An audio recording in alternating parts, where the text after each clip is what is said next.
Hi tribe, welcome back to my channel. Ke nna Mma Palomaku. So tribe, I hope you are keeping safe. I hope you're keeping safe and healthy because the numbers just keep on climbing every single day. It is scary, okay? I am terrified, but trying to do my best to stay safe and healthy, okay? So I hope the same for you and your family. Today's video I put out on Instagram the other day, and I asked, okay, ask me anything.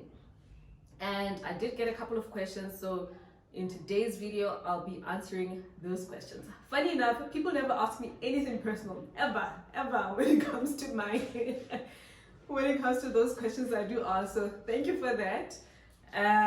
So yeah, today's video is about that. Disclaimer before I start. As you can hear, there are baby voices in the background. This is our new normal. They are not at school, they're here the whole day. So if you hear screaming like you are right now, probably, excuse me, but mommy life. This is what we're gonna get today, okay? But we're gonna continue. I'm gonna try to be as loud as possible and project my voice as high as possible so that you hear me more than you hear them, okay? So one of the questions is, can one access tax-free accounts only if they're working or earning an income? And she again says, asking on behalf of housewives. You know what? This is a brilliant question, and thank you for asking. I was actually never aware that maybe the perception is that you need to earn an income. So for tax-free savings accounts, you do not need to prove that you are earning an income. It's an investment, just like any other investment, just like just like your exchange traded funds or your unit trusts. You do not need to prove that you're working, as long as you can make the commitment by yourself to say, okay, I can afford to contribute 500 bucks, or I can afford to contribute 3,000 bucks. That's the maximum that you can contribute into a tax-free savings account. Or it is wild here. It is wild. Sorry about that. So it's really just a commitment that you make, and you say, okay, this is how much I can afford, and that's how much you contribute.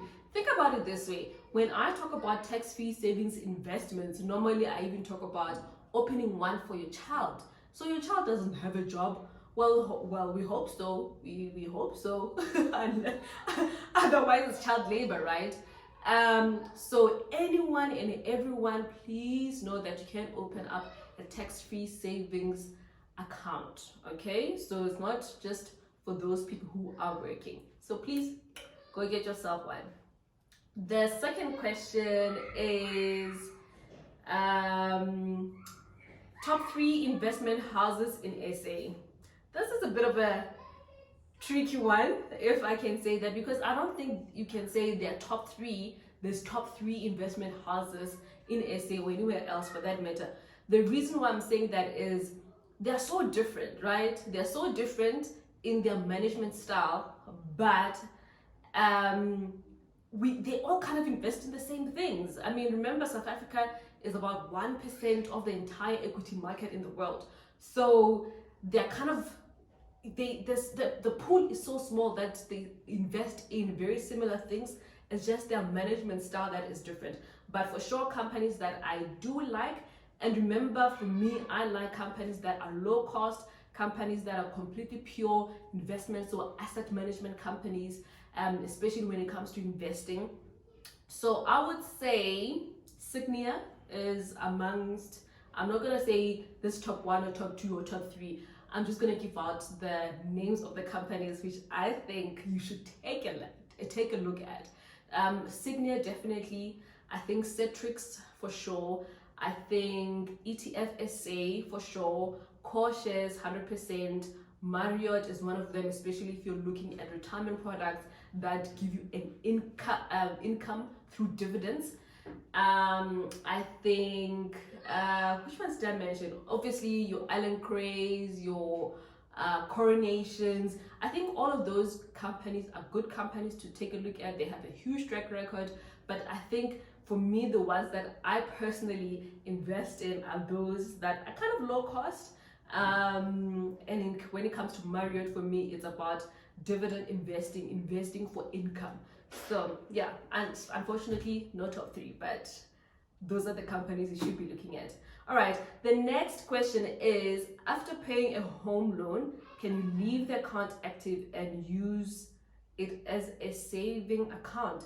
That's actually a very good question. I had this conversation in my podcast on Wednesday about having an access bond. So an access bond is a bond where you have the ability to access some funds from your bond, take some funds from your bond, because remember, normally your bond has lower interest rates compared to any other type of debt. So definitely, I think if you want to put more into your access bond, that's perfect. I know some people use it as their emergency fund, and actually, which brings me to the next question, which is, should I put a portion of emergency fund in my bond and take advantage of low interest rates? So I think for this person, I think it says Miss Precious. I think maybe let's break it down a little bit. You're saying two completely different things here, right? You're saying, should I put a portion of my emergency fund into a bond? I think definitely 100% you should do that. If you're a disciplined person, you can do that. Just put a little bit extra every month or when you get your bonus into your bond, so you do have that excess cash in there.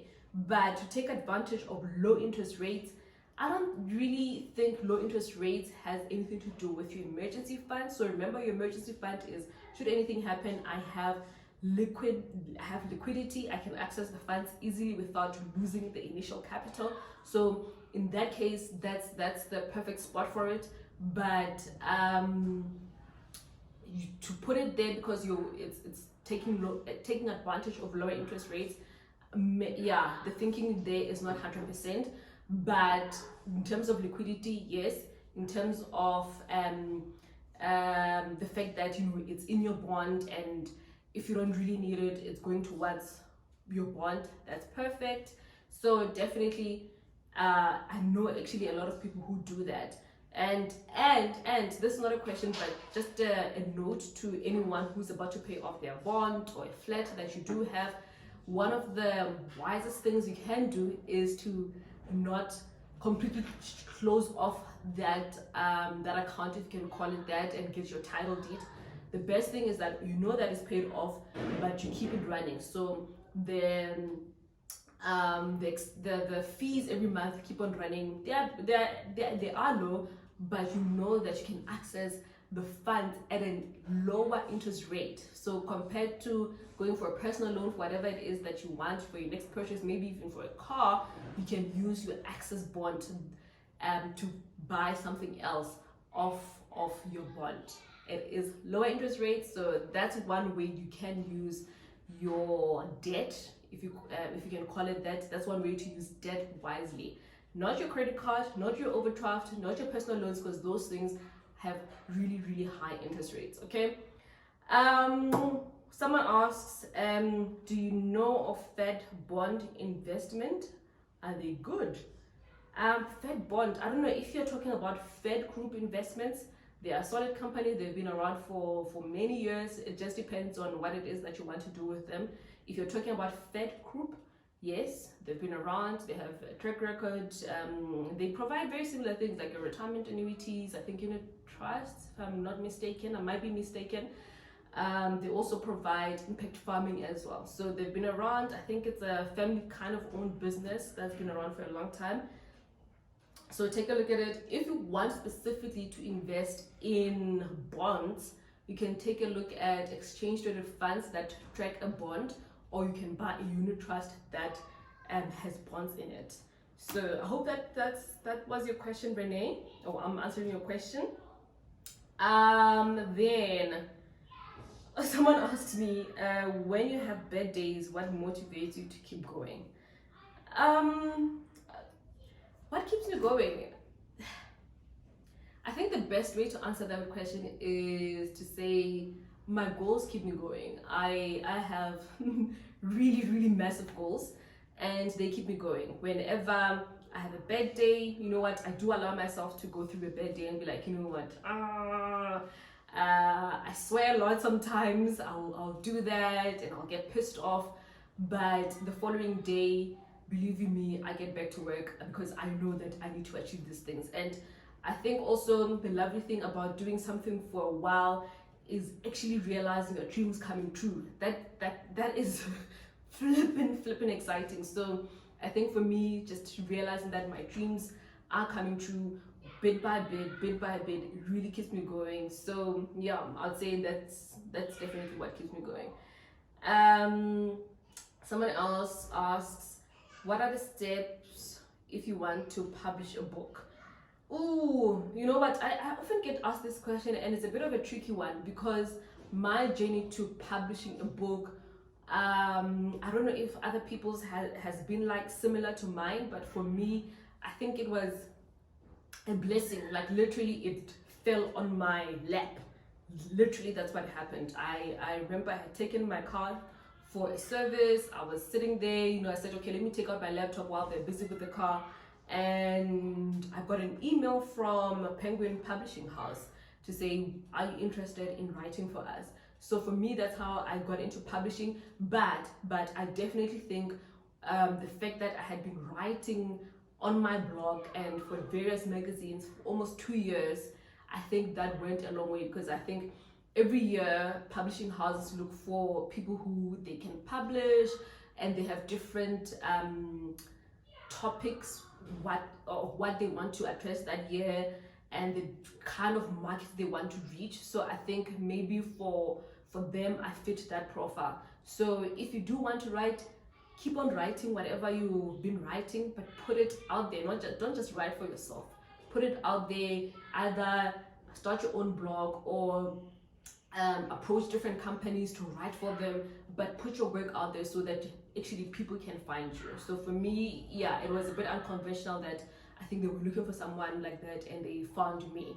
So that was those are my steps to publishing. Yeah. Then what other question do I have? Oh, someone else, Ashley says, how did you become a finance expert? I want to follow in your footsteps, don't know where to start.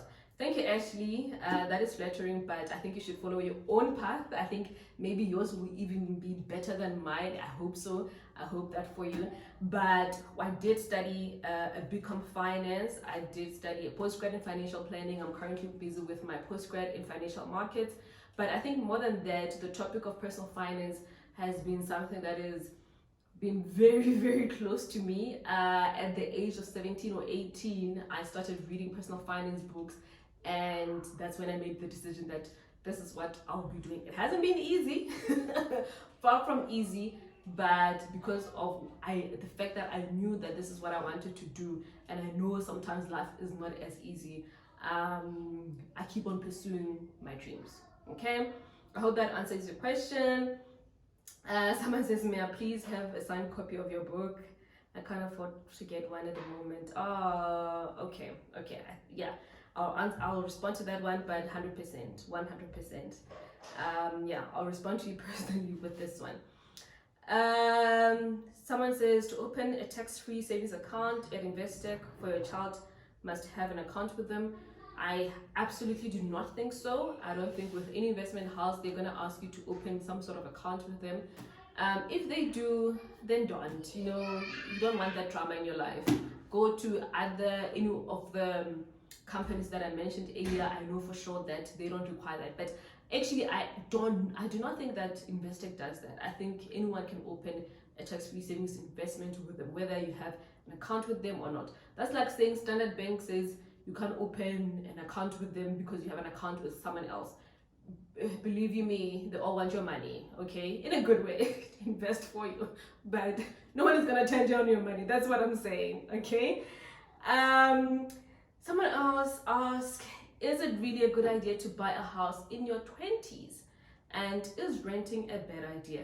Ooh, this is always such a heated conversation amongst people. I think it really depends on what it is that you want, the outcome that you want.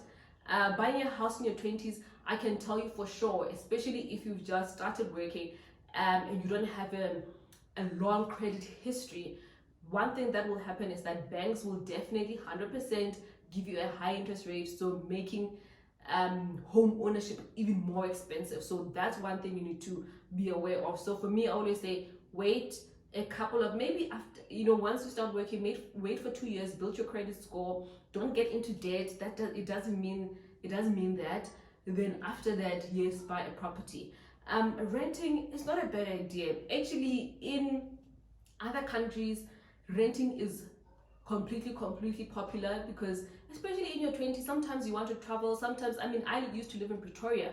If I had bought a house in my 20s, I would have probably bought a house in Pretoria, then moving to Joburg, so it really just depends on you. Sometimes it's a brilliant idea. I know people who have bought their properties in their 20s after they built their credit score and they got a good rate with the bank.